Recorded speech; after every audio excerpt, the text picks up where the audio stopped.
Hello, my name's Mark Humphrey and I'm a professional wildlife photographer and OM system user. In today's video, I'm going to show you how I set up my custom functions on the OM system OM-1 for wildlife photography.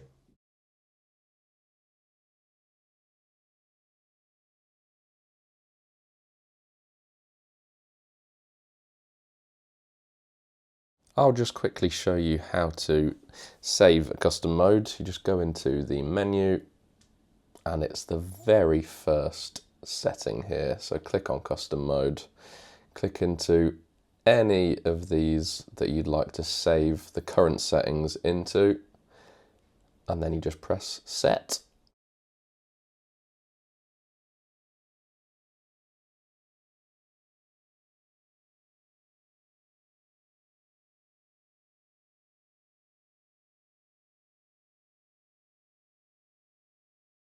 Much like my previous video where I've gone through my camera settings, which I'll link up in one of these areas, it's important to stress that don't just blindly follow what I've done. Pick and choose certain aspects that apply to you and incorporate those into your custom functions. The most important thing is that A, you remember what you've done and why you've done it, and B, you just get to learn your camera inside and out. The worst thing you can do is to constantly change your settings, because then you'll never get to grips with your camera properly. It's worth noting that since I made that camera settings video, I have changed one aspect of my own settings. Now, I mentioned in that video that I use the front dial for my shutter speed and my back dial for ISO, and that is just because I very rarely change my aperture when I'm doing wildlife photography. But what I've changed since is using the custom switch here between 1 and 2. That will change this back dial to either be for aperture or ISO, so it's just a much quicker way for me to change ISO or aperture. So to set that, you go to the FN lever settings within the operations menu. Go to FN lever function and make sure it's on mode 1, which is to change the dial function. Then you go back into that same menu, go up to dial settings, dial function, down to the manual/bulb. And then you can see here when it's in function 1, it's shutter and ISO. And then for function 2, it's shutter and F number. Back to the video. It's probably important to say that my custom functions are always changing depending on what situation is put in front of me. So usually I will have them all on the hold function within the save settings menu, and this means that if I make any changes to the original settings of the custom function whilst I'm shooting, then change to either another custom function or to video, then whenever I come back to that original custom function, the same settings will be there than when I left off.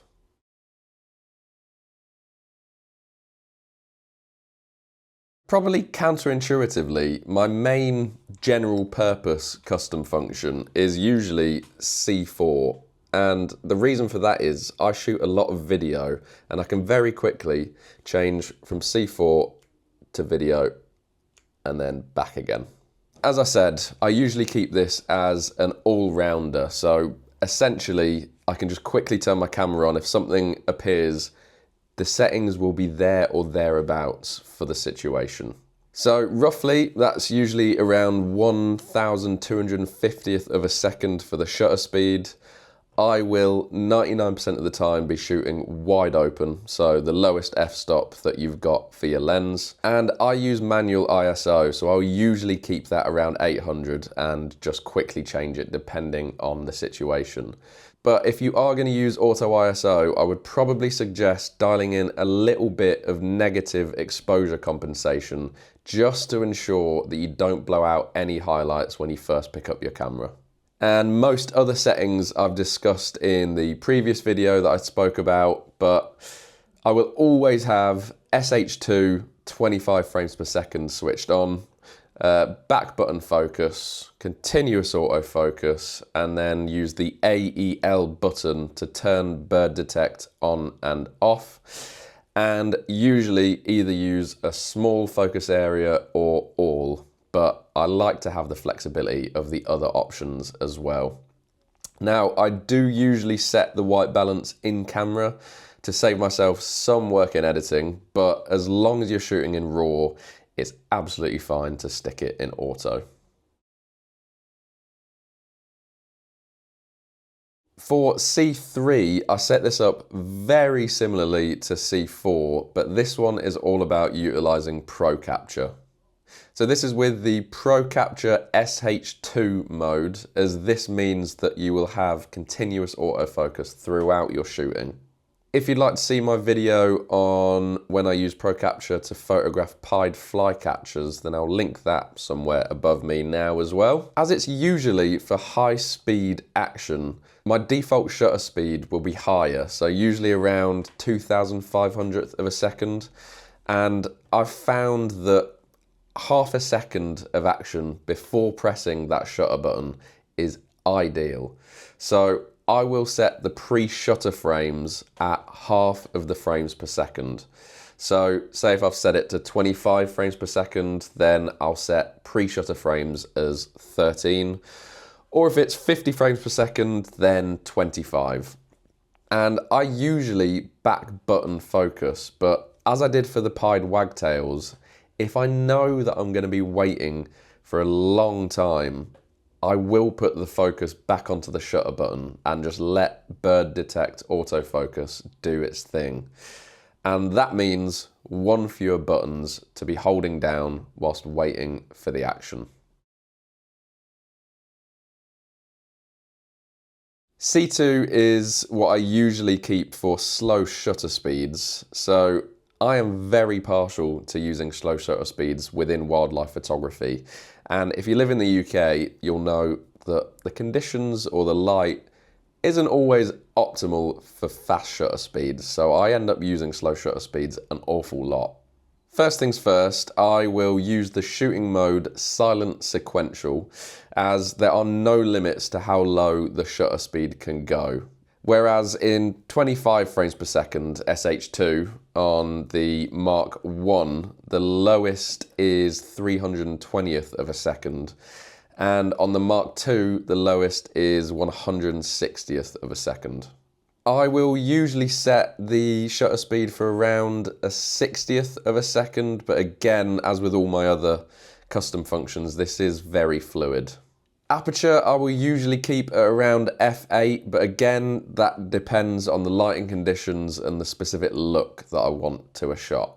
And I'm much more likely to utilize auto ISO within this type of photography, just so all I have to concentrate on is the aperture and the shutter speed.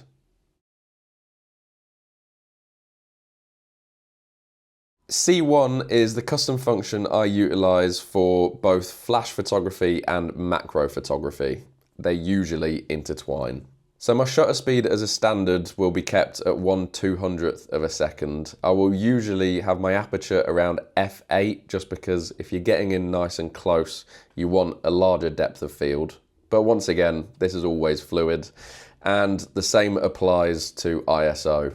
As usually if you're using flash, I won't really touch my shutter speed. So this is all about getting a balance between the ISO and the aperture, depending on the light levels that you've got. Now, this is the only mode I will use mechanical shutter on, and I will either be using single shot or sequential, depending on what I'm shooting. I've changed my white balance to flash mode, so that is 5,500 Kelvin, and 99% of the time, I won't be utilizing subject detection. I'll just be using continuous autofocus. So there you go. I hope that was useful to you. I just want to reiterate, do not blindly follow what I've done. Pick and choose what you think would be useful for you and apply it to your own settings. But also, if you can think of any other ways that I can refine these settings, then do let me know in the comments. I'd be really, really intrigued to hear. For now, I'm going to say thank you very much for watching, and I'll catch you on the next one. Cheers.